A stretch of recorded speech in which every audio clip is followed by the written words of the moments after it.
God bless you all in the mighty name of Jesus. A reading from Hebrews chapter 11. Faith shows the reality of what we hope for. It is the evidence of things we cannot see. Through their faith, the people in days of old earned a good reputation. By faith, we understand that the entire universe was formed at God's command, that what we now see did not come from anything that can be seen. It was by faith that Abel brought a more acceptable offering to God than Cain did.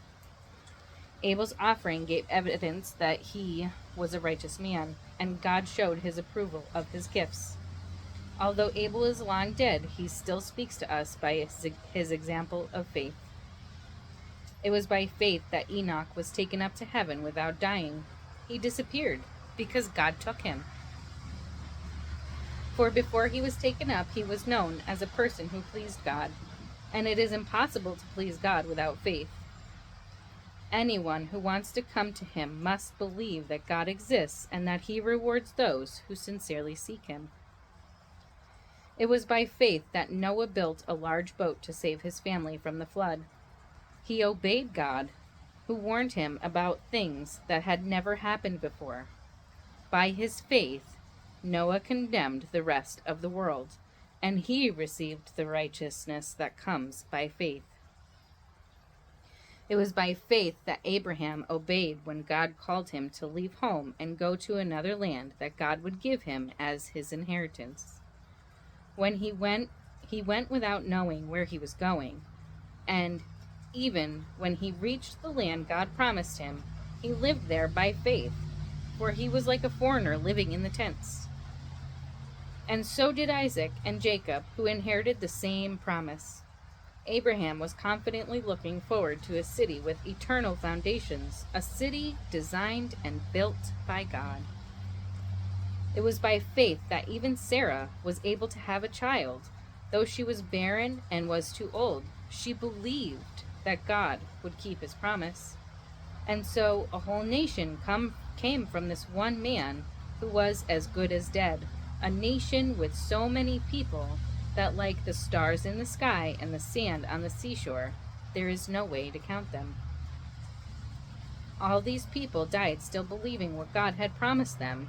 They did not receive what was promised, but they saw it all from a distance and welcomed it. They agreed that they were foreigners and nomads here on earth.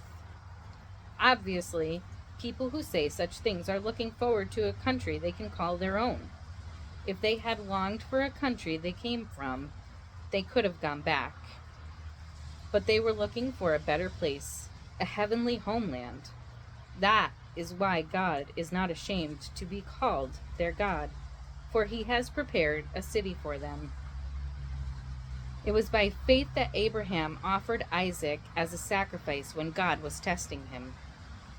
Abraham, who had received God's promises, was ready to sacrifice his only son, Isaac, even though God had told him, "Isaac is the son through whom your descendants will be counted."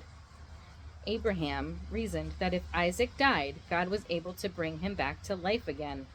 And in a sense, Abraham did receive his son back from the dead. It was by faith that Isaac promised blessings for the future to his sons Jacob and Esau.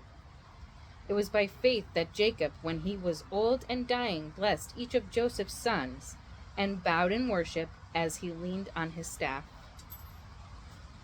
It was by faith that Joseph, when he was about to die, said confidently that the people of Israel would leave Egypt.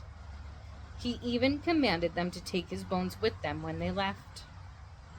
It was by faith that Moses' parents hid him for 3 months when he was born. They saw that God had given them an unusual child, and they were not afraid to disobey the king's command. It was by faith that Moses, when he grew up, refused to be called the son of Pharaoh's daughter. He chose to share the oppression of God's people instead of enjoying the fleeting pleasures of sin. He thought it was better to suffer for the sake of Christ than to own the treasures of Egypt, for he was looking ahead to his great reward. It was by faith that Moses left the land of Egypt, not fearing the king's anger. He kept right on going because he kept his eyes on the one who is invisible. It was by faith that Moses commanded the people of Israel to keep the Passover and to sprinkle blood on the doorpost so that the angel of death would not kill their firstborn sons. It was by faith that the people of Israel went right through the Red Sea as though they were on dry ground. But when the Egyptians tried to follow, they were all drowned. It was by faith that the people of Israel marched around Jericho for 7 days and the walls came crashing down.